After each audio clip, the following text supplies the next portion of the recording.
Choose God. Have you ever noticed how some seasons of life feel like you're spinning your wheels? Like no matter how hard you try, you can't seem to get your footing. You're doing the right things, but you're still anxious. You're making plans, but unsure you're making the right choices.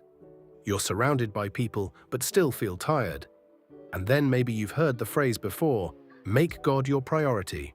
But today I want to tell you something more personal than a slogan. I want to tell you how choosing God first doesn't just change your beliefs, it changes your day-to-day reality.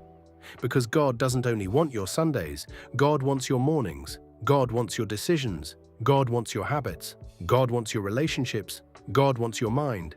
Picture this. It's been weeks since you felt truly at peace. You're still getting up and going to work. You're still answering texts. You're still trying to be strong. But inside something feels heavy. You start to realize that your life has become a balancing act. One hand holds responsibility, the other hand holds worry. And your heart is trying to keep everything from falling apart. At first you tell yourself, I'll calm down later, I'll trust God more later. But later never seems to come. Instead, your mind starts running 24/7. What if this goes wrong? What if I miss out? What if I'm not enough? What if they judge me? Then one day, you're alone. Maybe it's in your car. Maybe it's at night in your bedroom. Maybe it's during a quiet moment you didn't expect to be quiet. And you realize something. You've been trying to steer your life without fully asking God to lead it. That's when it hits you. What if the reason things feel chaotic isn't because you're failing, but because God isn't holding the steering wheel like He should? Let us talk about 7 specific ways life shifts when you fully surrender to God's leadership. 1. Your priorities become clear. When God is first, things stop feeling like a fog. Life becomes less chaotic. You start to focus on what truly matters: your character, your purpose, your peace, your obedience. And you know what? Even when life is busy, you feel steady. Because you're not chasing everything. You're steering toward what God says is important. 2.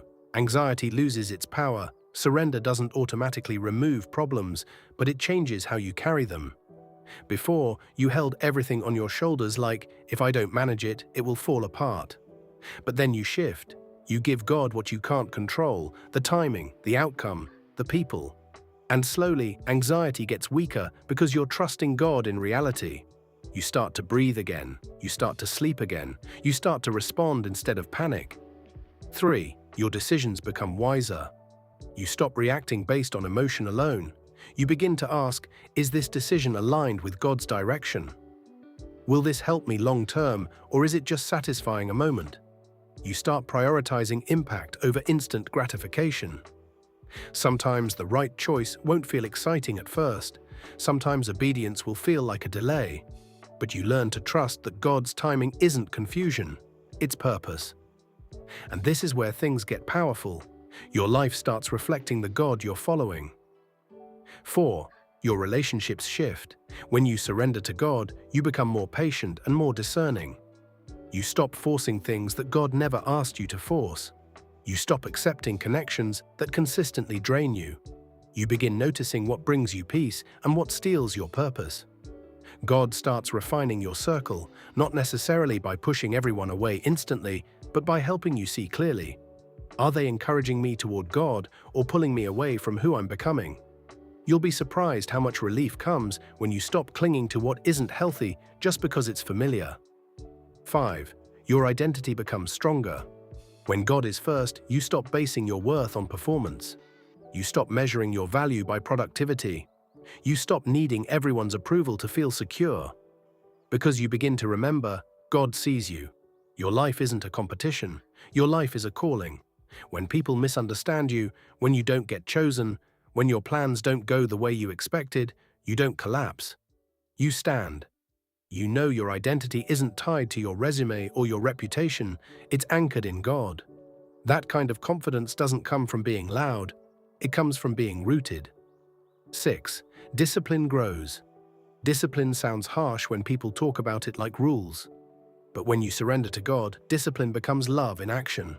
You start making daily commitments: prayer, reading, choosing better, showing up even when you don't feel like it. You build intentional habits, and those habits start shaping everything: your mindset, your work ethic, your future.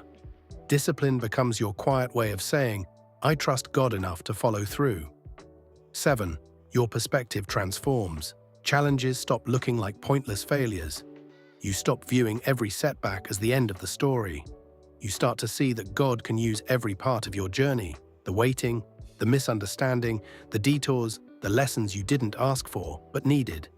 And even when life is hard, you're no longer hopeless, because you're learning to trust God's purpose in every season.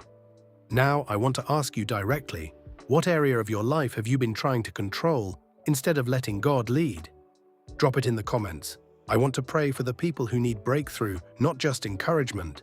If this story reminded you of what it means to put God first, subscribe for more faith-based encouragement, practical reminders, and stories that help you grow closer to God every day. When you seek God first, you don't get lost. You get exactly where you need to be. And that's what Matthew 6:33 reminds us. When you seek God first, everything else begins to line up in the right season.